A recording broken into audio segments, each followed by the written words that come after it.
Yeah, I remember this was a big deal about a year and a half, 2 years ago, especially with Boosie on going on Vlad.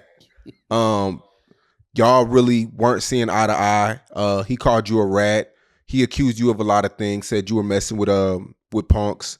And he says, once you rat, you erase all of your accomplishments. I always tell people this.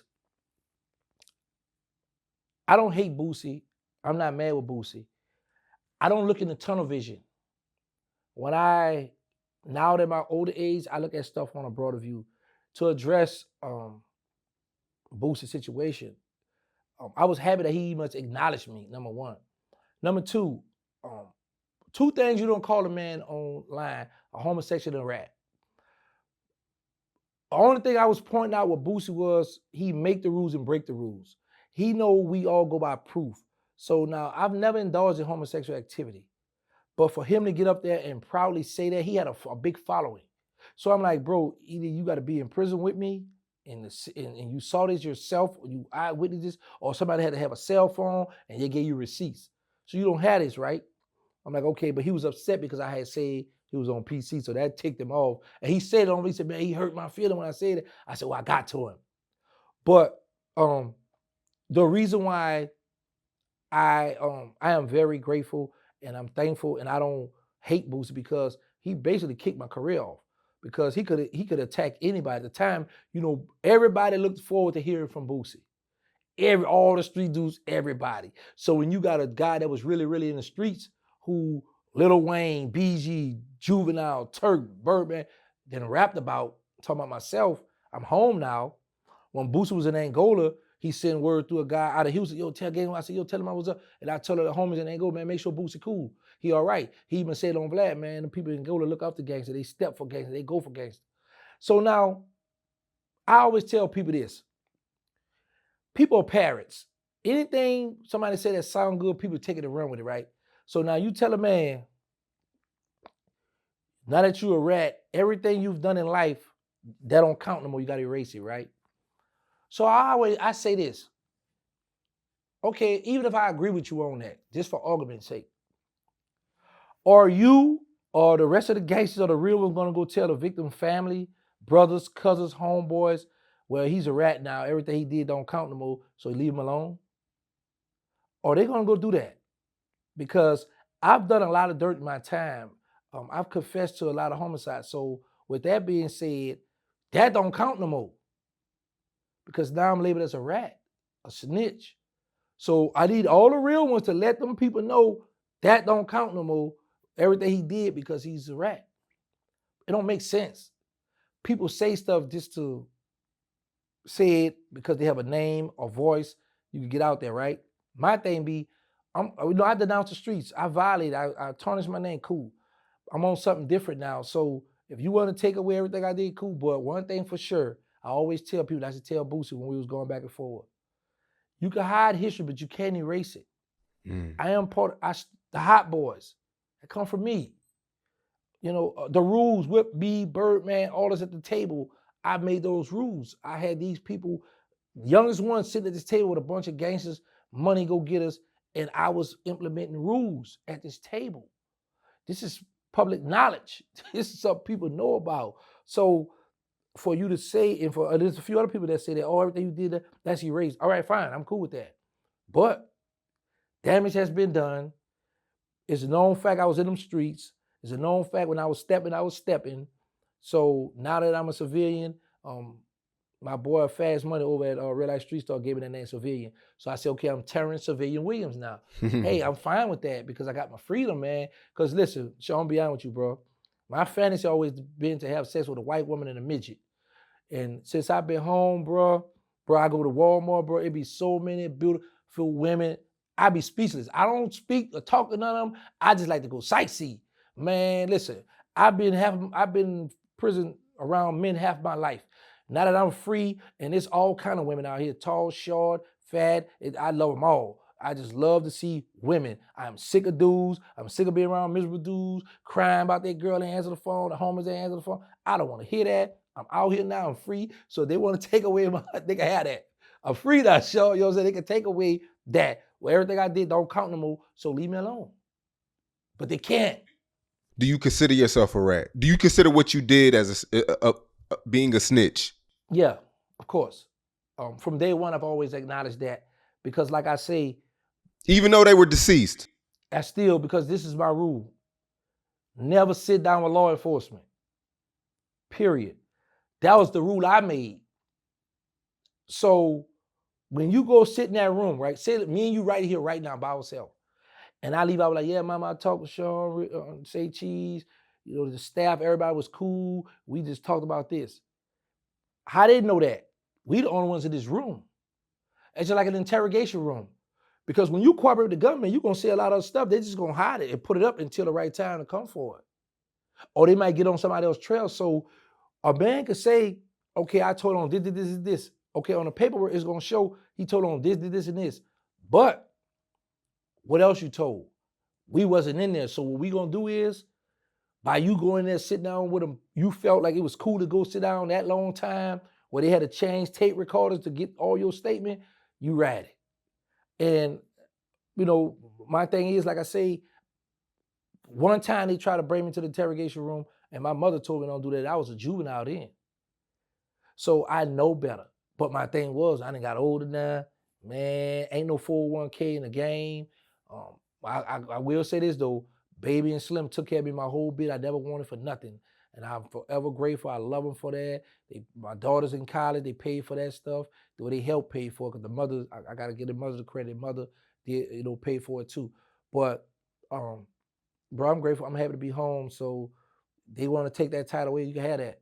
But the only problem you're going to have with that is, Sean, whenever you talk about New Orleans, Magnolia, Uptown, or stunt coming through them, gangster, they ain't going to come up. They're going to say this, man, gangster, he a rapper, gangster this, or he a rapper, gangster. It's going to come up. You can't, check this out. I come home. I don't know nothing about social media. I get on Instagram. I was pressing stuff. So I got this OnlyFans, some kind of way on that thing. Women coming to my DM, what's up, handsome? Hey, I said, oh, she like me. So I'm following. I'm following 300 women and only got 30 people, 30 or 33 following me. So the girl, she's like, oh, you're doing that wrong. So I had to switch it up, right? So I'm learning social media. So one day I get on there, I say, I was at work when Boosie attacked me. And I just put my little Android, who y'all be hating on, my little Android right here. This one got me famous. I post that, it was during COVID, right at the COVID. I post that on the window and I was going back at Boosie. And then I went to this hotel and I said, record me. I started talking about OG Booby Black. So I created a lane in New Orleans for guys to sit down and tell their hood stories. They wasn't doing that until Terrence Civilian Williams come home. So I always say, you call me a rat, you call me soft, lame, whatever you want to call me, but you follow my blueprint. Because them dudes wasn't sitting there, and I'm happy they doing something positive, by the way. And now that's something where they could say, yeah, man, New Orleans was quiet. People had to take the spotlight on. When I come home, start talking about them old stories, all stuff, the spotlight went back to New Orleans. People start, oh, I must have a run-in with a dude you co-signed, GDP. Shout out to GDP. Yeah, that's my guy, man. I love. He said, I said, you ain't no spokesman for the city. Well, say cheese, say I am. Yo, shout out to GDP, man. Me and GDP real tight now, man. But, he did tell me about that. He hit me about that. Yeah, man. I've had some run-in with her. And here's the thing, Sean. The run-ins I have, it be with youngsters, people that was on a porch when I was on the streets, people that I'd be like, man, what? But I'd be like, okay, you want entertainment? Let's go. But I know how far to go with it. Because let me show you something. The brother,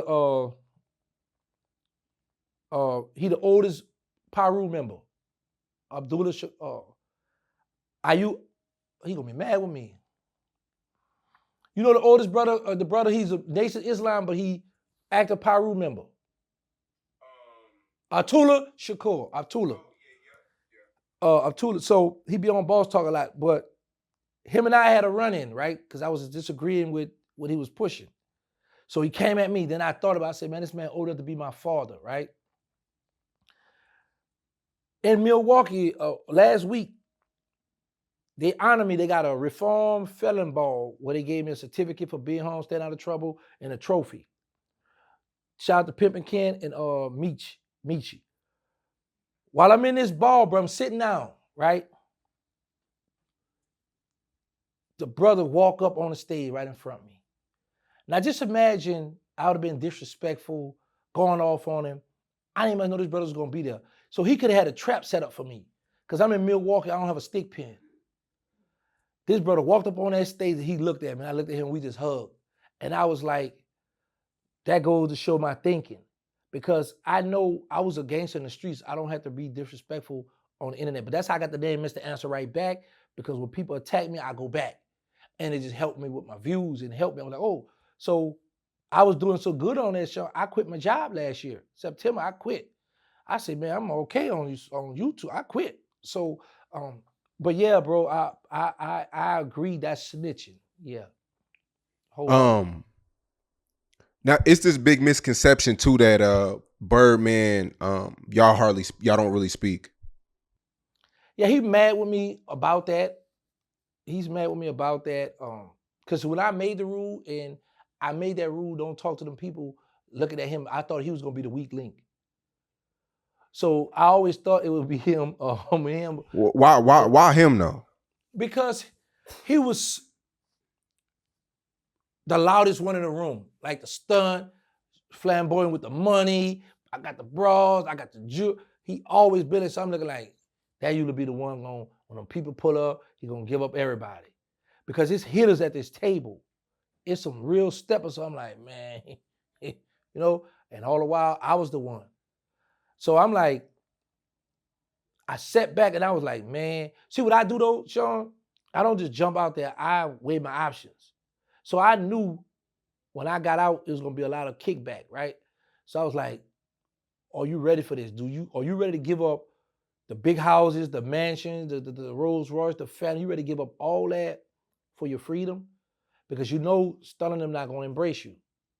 And I'm like, man, now if I was in my early 30s, getting out maybe mid 30s, I might still be on some, yeah, nah.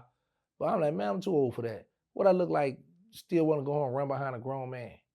Everything in his name, I just live there. I'm back in jail because I got my own cell now. He go give me a bedroom. I can't have company when I want it. I might not have a key to the house. He might let me drive a little fancy car, but man, ain't. So, and it's not to justify doing what I did. I did what I did. I stand on what I did. I can look myself in the mirror because I think I look better than some of these 20 and 30 years old. They out here popping these pills. They look a hot mess. I look good for my age, real good. You know, I had a few youngsters. I had a young girl jump in my car out here in Dallas one time. We talking. Oh, girl, what, you trying to have sex with me? We talking. I said, how old are you? She said, 24. I went in my pocket. I said, get out of my car. She said, you couldn't handle anyway, Unc. I said, man, these little girls wild out here, man. But it's just the fact that, bro, I just get to enjoy life. I be by myself. I don't have a big entourage, a crowd I hang with, because I'm learning when you have an entourage, a lot of people, they take a picture behind the scene. And I always tell people, when some of your homies, not everybody, when some of them people smiling in your face, that smile is not a congratulations smile. That's a smile. I can't wait till you fall. Because you doing stuff. And I'm pretty sure the people in your comments going to be able to relate to this. Everybody have an opinion about your stuff. Like, people, oh, you should do this, you do it. Well, why are you not doing this or that? How you gonna tell me I run my business? You do it, you know. So, but I listen to everybody. I read all my comments. Some of my answers, some I don't. Some when I'm on my bull, I get on the bull with them. But for the most part, man, I'm enjoying life. I'm just happy to be free, and since I've been home, man, I've been able to get my own studio now. So I got my own where I can interview people, do my podcast, and so I've been accomplishing stuff since I've been home, you know. But my main goal been, and it's gonna stay, the at-risk youth. You know, I got my nonprofits called They Need Us. So I've been focusing on, I'll be feeding the people down there in Fort Worth at the shelters and stuff. So man, you know, like I say, I love my brothers. I miss them. I would love just to get an interview, a talk with Birdman. That would be dope. You know, just to have a regular conversation, just a regular talk. Cause I know he missed me, man, bro. I used to spend half of my minutes sometime on him. Man, call, man, tell him call, man, call, why you didn't call, man? And man, check this out. We run it, we just talk. We had a very tight bond. But so happened, the industry. He's so caught up in the industry that um, he gotta stick to the G code. And this is what he come And up. y'all are biological brothers. Yeah, same father. Same father. So when you came home, he didn't throw you a bone, 20, 30, 50,000, 100,000, he nothing? Boy, that's a lot of money, boy. I be no, nothing, man. Did you call him when you got released? Did you at least call him for help? Like, yo, No, I need this. No, Sean, my motto always been, long as they print money, I'm gonna get some money. So I just want to let him know I was home. We talked. He asked me what's up with this rats, what's up with this? I said, yeah. He said, man, I'm happy I heard out your mouth. He said, you know, you made your bed. So before I hang up, you got anything else you want to say? I said, yeah, you got a pillow? Because yeah, I made my bed, I'm gonna lay in it. I know what I did, so I'm not tripping. So but social media wasn't on my mind. Music was on my mind. My mind was like, you know what? I'm gonna get out here and do movies and music.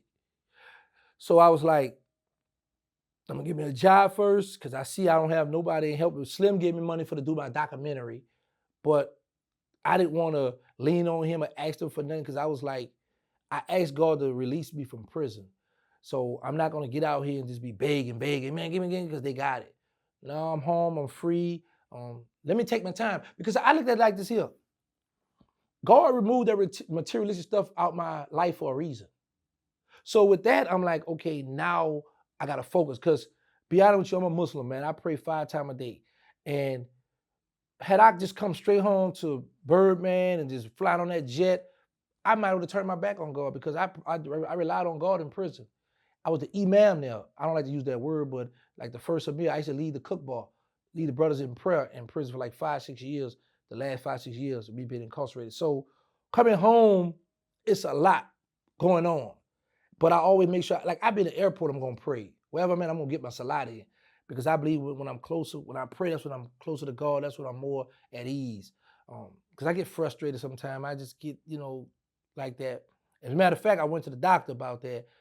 The lady said about me stressing and being frustrated, my testosterone was low. So I had to get me a shot to get that stuff. She said, you got the testosterone level of an old man. I said, where that from? She said, from worrying and stress. I said, all right, we got to get it on up now. I got to be able to hang with these young girls.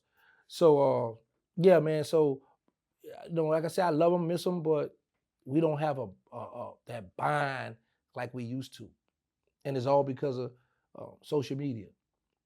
And it's selective politics too. Yeah. Have you ever killed somebody that you loved? No. I don't think I have the heart for that. And I could be a stone cold killer, but somebody, when you say somebody you love, like a family member, a friend or a family or a friend, somebody you felt like were going to cross you. No. I learned at an early age from Birdman, don't let certain people get in that back seat. Because whoever you let get in that back seat gonna dictate or determine if you're gonna make it home. So everybody I ran with, I was just blessed to have some thorough people around me, man. Like some real, like family. Because Black and Boone had taught me, don't ever say I'm your friend. A friend will kill you. Look at like my mother had you and your mother had me. So I've always surrounded myself with people like that. So I have never had that problem. I remember I was asked that question from Birdman, like if I was called on to kill one of the original Hot Boys, would I do it? Of course, I responded to him, yes, because at the time he had the police officer he was cool with standing by the door. So if I say the wrong thing, I might not make it out. You know what I'm saying? So, but have I ever done that? No. It never crossed my mind because I've always had money. Like I had a red Mercedes-Benz on one side of the river. I had a blue Mercedes 400 SE Mercedes-Benz, the big body one, on my side of the river. So Q45 and 50, I've always had foreign cars. I've always had at a young age the stuff I wanted. You know what I'm saying? So, that was getting money, cars, clothes, and females always was a habit of mine, and killing. Yeah. So Mystikal, Yeah, I go. You wanted to kill Mystikal at a point in your life. Yeah, because bro, I felt in my heart, Mystikal was a threat. I felt like Mystikal, he was lyrical, he was a threat. And when we had that meeting, me, Baby Earl, us going back and forth, I came up with the idea. Slim was the one say no. We ain't nobody getting killed. I believe in my rappers. I believe in BG them on. We gonna let them do what they do. My mind was, boy, that boy is he is a threat. He's lyrical. Let's just do a concert somewhere and we just hit him when he comes to the concert. Cause you know back in New Orleans was hood. You pull up, you gotta pull, cause everybody was coming in their own cars and all that back then. It wasn't all that entourage stuff how they doing now, you know. But so you were serious about that. That was something you really wanted to do. Yeah, Sean, let me tell you something. Now, you would catch me playing, capping now versus back then I was young and wild. Back then I felt like we was untouchable. You gotta keep in mind, I'm around money. I got a homie in Killerstone who got bricks of cocaine. A millionaire got money. Birdman, Slip, they got money. So I'm around money and I'm around nothing but killers. So I'm like, man, we got a force. Let's get it. Yeah, that was on my mind. I feel like that boy was, because here's the thing. Cash Money was like, they out the streets and they doing something, well, we doing something positive now. We focusing on this. And you got this rapper on this other label. We looking like, man, he might destroy it, man. We might gonna be able to, man, let's just get him out the way. But Slim was like, no, we ain't doing that. That was my idea. Birdman never come up with that idea because I heard somebody else cover that story, but Birdman didn't even come. I came up with that idea. That was all my idea. And Slim talked you out of it. Well, he ain't talk. He just, Slim, it's a golf or whatever. He say go. Slim say, no, we ain't doing that. That's over with. In the conversation. He ain't talk, man. He's just like, no. So whenever Slim speak, that's it. So Slim was the guy that whatever he said, Yeah. Slim say, shut it down, shut it down. That's just what it is. Ain't no arguing, ain't no, but what? Listen, once, because Slim not, you see how cool, he not gonna raise his voice, he not with none of that. Once Slim say, hey, shut that down, that's over with, that's over with. And I've always been one of the ones, if I got love or respect for you, then I'm gonna honor what you telling me because you telling me something right. You know what I'm saying? Now, if Slim was on some, go, then I'm gonna be questioning that. So I'm like, man, he trying to get me to crash out? Man, what's up? You know what I'm saying? Now my thinking pattern gonna come in, man, now I ain't not Slim. If I catch a big bag in here, I might have to touch you down. But by him always being a rational thinker, no, look, do this, no, we doing this, and this we own. Don't bring none of that around me. Don't bring none of that around my artists. Don't, but we stay with Sadiq doing it. Birdman called us one time doing it, but yeah, once Slim shut stuff down, that's over with.